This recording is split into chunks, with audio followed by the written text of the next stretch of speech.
33 दिन ईरान पर ताबड़तोड़ हमले करने के बाद अमेरिका के राष्ट्रपति ट्रंप अब जंग से निकलने का रास्ता ढूंढ रहे हैं।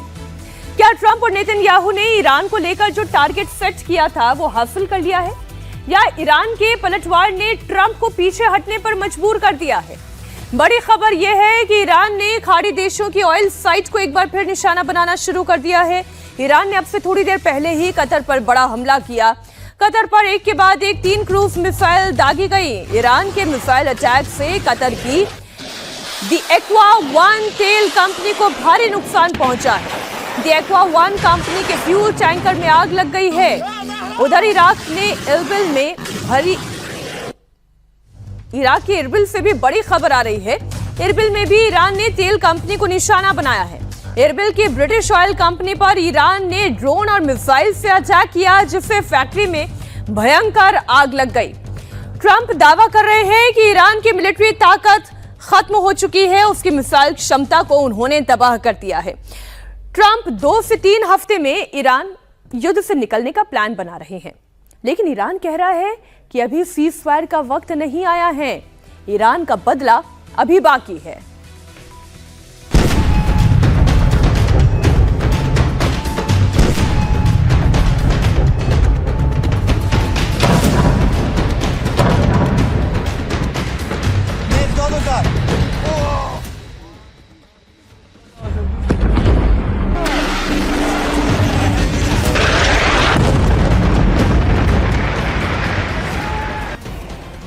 All I have to do is leave Iran, and we'll be doing that very soon. Trump कह रहे हैं युद्ध से निकलेंगे, ईरान कह रहा है अभी और मारेंगे।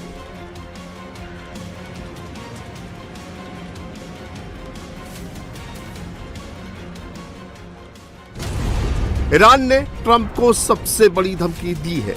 क्या ईरान ने ट्रंप की दुखती रग दबा दी है?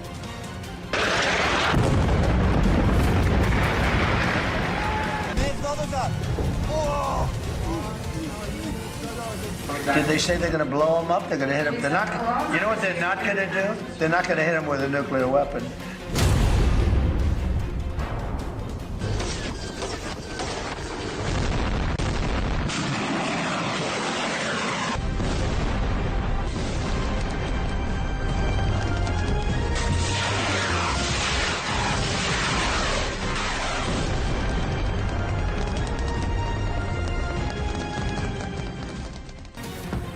ईरान के सबसे भीषण हमले का काउंटडाउन शुरू हो गया है। इस बार ईरान तेल डिपो पर नहीं, अमेरिकी बेस पर नहीं, बल्कि वहां हमला करेगा जहां अमेरिका को सबसे ज्यादा दर्द होगा।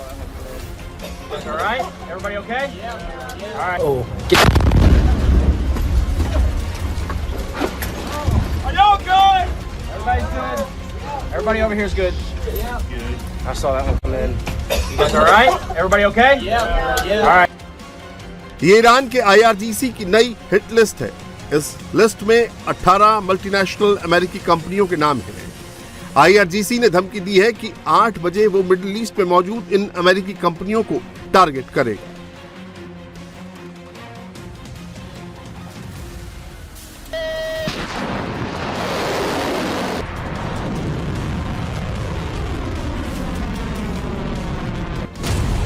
IRGC की हिट लिस्ट में Apple, Google, Meta, Nvidia, Tesla, Microsoft, Intel समेत 18 बड़ी कंपनियां शामिल हैं।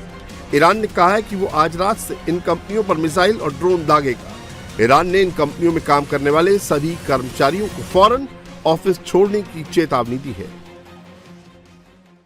Iranian government threatened a bunch of U.S. companies today in the region, including. What did they threaten them with? PP guns? Or Well, that's.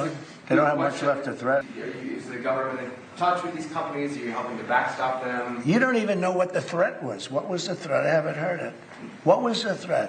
Did they say they're going to blow them up? They're going to hit them. They're not. You know what they're not going to do? They're not going to hit them with a nuclear weapon.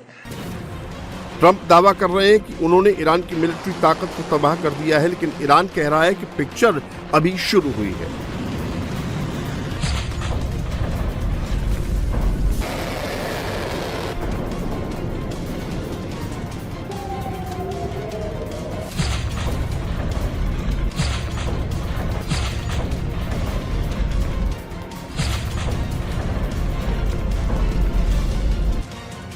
Iran ने अपने underground missile city की नई तस्वीरें जारी की हैं।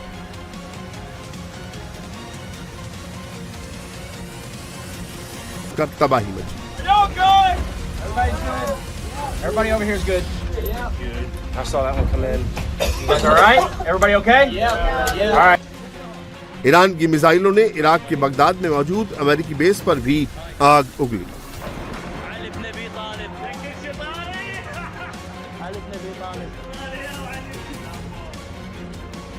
Iran ने Iraq के एरबिल में अमेरिकी दूतावास पर ड्रोन अटैक किया।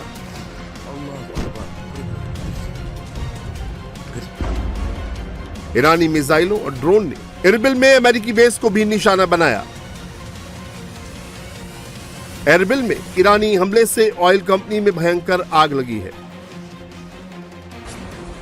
बताया जा रहा है कि ये ब्रिटिश ऑयल कंपनी है, जिसे ईरान ने ड्रोन अटैक से धुआं कर दिया है। ईरान का दावा है कि उसने सऊदी अरब के IRGC एरोस्पेस फोर्स के कमांडर माजिद मुसावी ने दावा किया है कि ईरान ने सऊदी अरब के अल खर्ज में अमेरिकी पायलटों और एयर क्रू के घर पर ड्रोन और मिसाइल से हमला किया। सऊदी अरब में 200 अमेरिकी सैनिकों की गैदरिंग को निशाना बनाया। इजराइल के यरूशलेम में भी ईरान ने मिसाइल अटैक किया। ईरान की बैलिस्टिक मिसाइलों को रोकने में इजराइल का एयर डिफेंस सिस्टम नाकाम रहा। ईरान की मिसाइलों ने इजराइल के हाइफा को भी दहला दिया।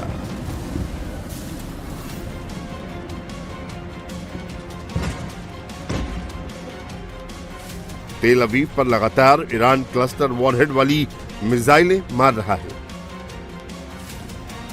ईरान ने आज सुबह भी तेल अवीव पर एक के बाद एक मिसाइलों से हमला किया, जिससे यहां काफी तबाही मची है।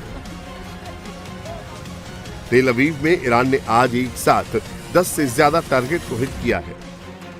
ईरान के हमले की ये सारी तस्वीरें पिछले 24 घंटे की हैं, यानी ईरान अभी भी पूरी ताकत के साथ पलटवार कर रहा है। ऐसे में सवाल यह है कि आखिर ट्रंप क्यों कह रहे हैं कि उन्होंने ईरान की सैन्य ताकत को खत्म कर दिया है। ईरान के पास अब इजराइल और अमेरिकी बेस पर हमला करने का गोला बारूद नहीं बचा है। It's like, oh, they're putting up a good fight. They're not putting up a fight. They're not even shooting at us, okay? We have planes are just ruling the sky. They're losing. They admit they're losing. They're begging to make a deal.